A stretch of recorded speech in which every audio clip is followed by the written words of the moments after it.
450 বছরের অধিক পুরনো বাবরি মসজিদটি আজকে মন্দির হচ্ছে।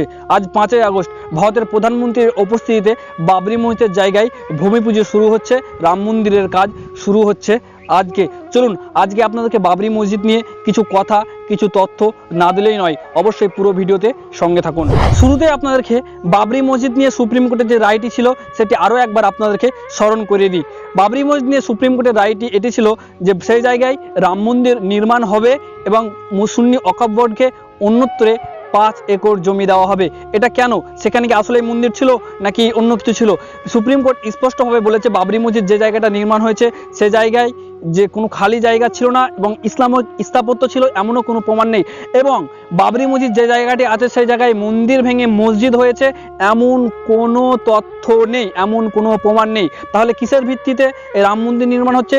যেহেতু ভারতের অধিকাংশ হিন্দুরা মনে করেন যে এই জায়গাটা ভগবান রামের জন্মভূমি, তাই হিন্দুদের বিশ্বাসের উপরে, আস্থার উপরে নির্ভর করে এই রায় দেওয়া হচ্ছে যে এখানে বাবরি মসজিদের জায়গায় রাম মন্দির নির্মাণ হবে। এটি ছিল বাবরি মসজিদ নিয়ে সুপ্রিম কোর্টের রায়। আজ 5ই আগস্ট রাম মন্দির নির্মাণের কাজ শুরু হচ্ছে এবং এ নিয়ে কিন্তু বেশ সমালোচনা শুরু হয়েছে। অনেকেই বলছেন যে এমন একটি সময়ে এই কাজ নির্মাণ হচ্ছে যখন পুরো ভারতবর্ষ করোনায় জর্জরিত, এক থেকে 3 নম্বরের মধ্যে ভারতবর্ষ চলে এসেছে, সেই মুহূর্তে এই নির্মাণের কাজ শুরু হচ্ছে। এবং এ নিয়ে সমালোচকরা বলছেন যে ইতিহাসে লেখা থাকবে প্রধানমন্ত্রী যখন পুরো ভারতবর্ষে করোনায় জর্জরিত ছিল, হাসপাতাল নাম নিয়ে রাম মন্দির নির্মাণের কাজে অংশগ্রহণ করেছিলেন। এভাবে সোশ্যাল মিডিয়ায় কিন্তু অনেকে সমালোচনা করছেন। শেষের বেলা আমি কিছু কথা বলতে চাই, যেটা হচ্ছে যে সেখানে মন্দির ভেঙে মসজিদ হয়েছে এমন কোনো তথ্য তো সুপ্রিম কোর্ট বলেছে প্রমাণ নেই, কিন্তু সেখানে মন্দির ভেঙে মসজিদ হয়েছে আমরা কখনোই দেখিনি, আমরা সেটা দেখিনি। কিন্তু সেখানে মসজিদকে ভাঙা হয়েছে এটা সকলেই দেখেছে। মসজিদ ভাঙা হয়েছে 1992 সালে, এটা সকলেই দেখেছে। অথচ আজকে একটি মসজিদ মন্দির হচ্ছে, অবশ্যই সুপ্রিম কোর্টের রায়ে এটি সবাই জানতে পারছে যে একটি মসজিদ আজকে মন্দির হচ্ছে।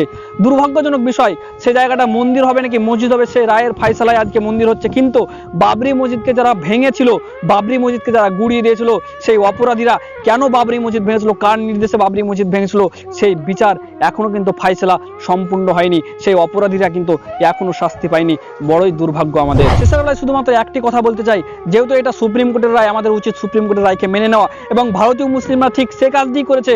সুপ্রিম কোর্টে এই রায় দেওয়ার পর ভারতের কোনো জায়গাতে কোনো আপত্তিকর ঘটনা ঘটেনি। ভারতীয় মুসলিমরা নির্দ্বিধায় সুপ্রিম কোর্টের রায়কে মেনে নিয়েছে এবং তারা ওপরওয়ালাকে বিচার দিয়ে বলেছে যে আমরা এখনও ন্যায় বিচারের আশায় আছি। যেহেতু সুপ্রিম কোর্ট মহামান্য, সুপ্রিম কোর্ট এই রায় দিয়েছে, আদালত রায় দিয়েছে, আদালত রায়কে মেনে নিতে হবে, সম্মান করতে হবে, তাই আমরা নির্দ্বিধায় মেনে নিয়েছি, সম্মান করেছি। কিন্তু আমরা ন্যায় বিচারের অপেক্ষায় থেকেই গেলাম। আমি ঠিক সেই কথাটাই বলবো, মহামান্য সুপ্রিম কোর্টের যেহেতু রায় আমাদের অবশ্যই মেনে নিতে হবে, এজন্য আমরা কোনো কিছুই করিনি, আমরা নির্দ্বিধায় মেনে নিয়েছি। কিন্তু আমরা একটি কথা বলেই যাব, আগামী প্রজন্মকে বলবো, আমরা বলেই যাব যে হ্যাঁ ওখানে একটি মসজিদ ছিল, মসজিদটিকে মন্দির করা হয়েছে। এই কথাটি আমরা যতদিন বাঁচবো ততদিন বলবো, এই কথাটি আমরা আমাদের আগামী প্রজন্মকে বলবো। এই কথাটা অনেকেই বলতে শুরু করেছেন মুসলিম সমাজের মধ্যে।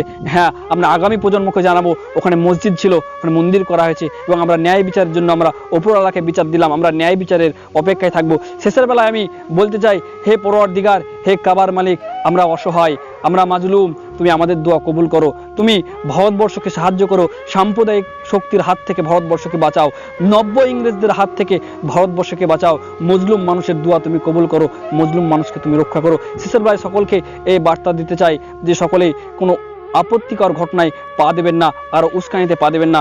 শান্তি শৃঙ্খলা বজায় রাখুন, সম্প্রীতি বজায় রাখুন। কারণ কিছু সাম্প্রদায়িক মানুষ আজকে হয়তো আপনাদেরকে উস্কানি দেওয়ার চেষ্টা করবে, কারো এতে পা দেবেন না।